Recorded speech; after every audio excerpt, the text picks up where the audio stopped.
বিয়ে করার সময় টাকা নেওয়া যাবে কিনা, অথবা মেয়ের বাবা নিজে থেকে দিতে চাইলে নেওয়া যাবে কিনা। বিয়ে করার সময় টাকা চেয়ে নেবেন যদি আপনি ইন্টারন্যাশনাল ফকিরের বাচ্চা ভিখারি থাকেন।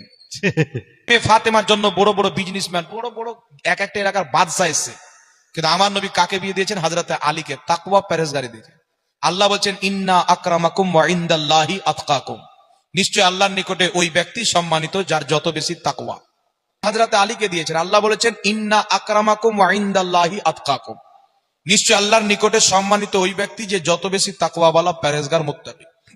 আর আমরা যদি দেখতে যাই জামাই, আমার বেটিকে আল্লাহ দেখতে সুন্দর বানিয়েছেন, জামাই নেব, স্বপ্ন কি আছে দেখে, চাকরি করে, ক টাকা মাস ইনকাম করে, নামাজ পড়ে কিনা এটা দেখবে না, কোরআন পড়তে জানে কিনা এটা দেখবে না, হ্যাঁ, ওর খ্রিস্টানের দিকে টান আছে না ইহুদির দিকে টান আছে, নাম আব্দুর রহমান, আর দেখা যাচ্ছে কোথাও গিয়ে পূজার মণ্ডপে বসে আছে।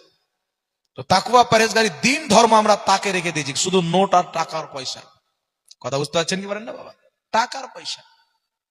তো রুজির মালিক আল্লাহ বাবা, রুজি আপনি দিবেন না।